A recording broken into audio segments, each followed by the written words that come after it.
Adinda, sudah lama kita tak makan. Tempat tidur yang selesa pun tiada lagi. Betul tu Kekanda? Sebentar ya Adinda. Assalamualaikum. Ada makanan lebih dan tempat tinggal tak? Ikut siapa?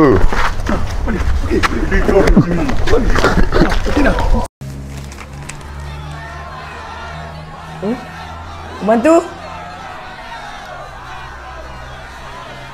Ya, tuanku. Tolong panggilkan pengawal. Baik, tuanku.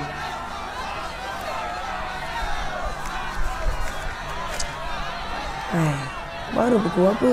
Dah bising-bising.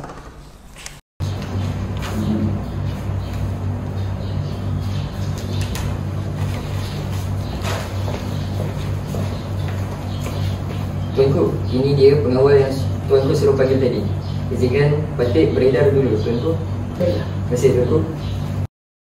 Apa hajat tuanku panggil Patik kemari? Tadi beta dengar ada kekacauan di luar sana. Apa yang digemparkan di luar sana? Tak silap saya, tuanku. Di luar sana ada pergaduhan dan orang miskin masuk ke negeri kita. Hah? Apa? Mari ikut beta.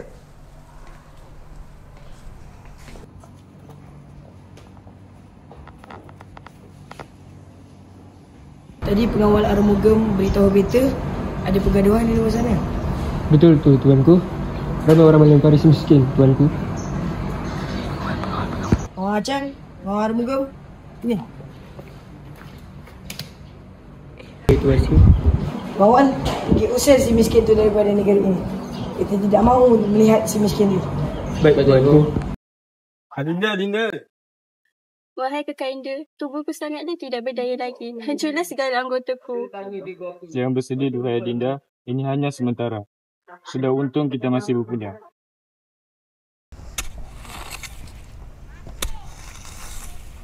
Aduh, penat sungguh hari ini. Entah apa yang aku cari pun aku tak tahu. Ish. Wih, apa benda tu? Apa ni? Wah, emas.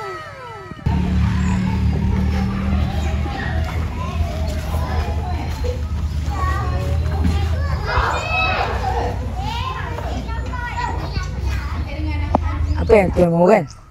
Boleh saya beli satu kelapa ini? Jap. Kau bukan si miskin tu ke? Kau belas kan?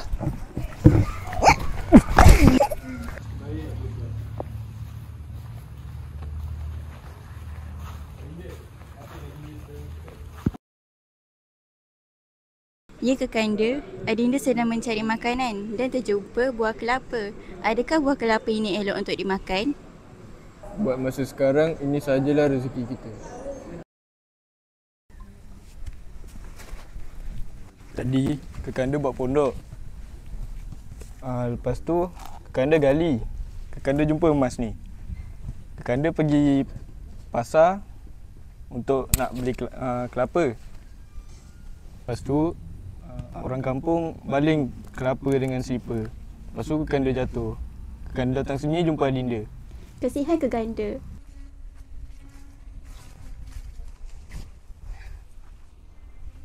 Adinda penat? Penat? Kalau penat kita tidur sini je malam ni. Nak beralaskan apa? Pakai kain Kekanda.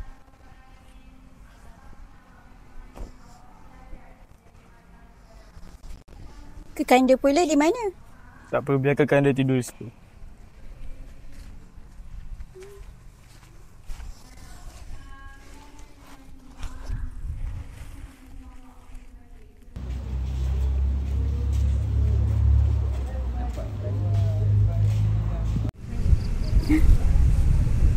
Adinda kenapa?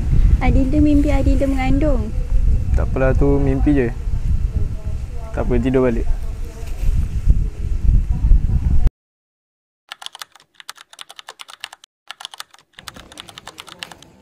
Sabar ya Adinda.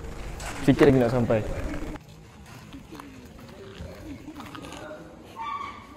Tahan ya Adinda.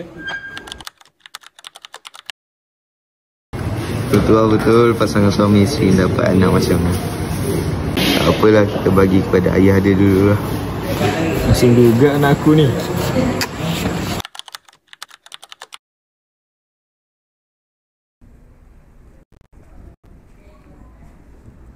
Akhirnya mimpi Adinda menjadi nyata. Betul tu Kekanda? Sebabkan anak kita ni lah kita jadi orang kaya. Anak siapa ni? Inilah anak kedua kita. Oh. Aku dah ni.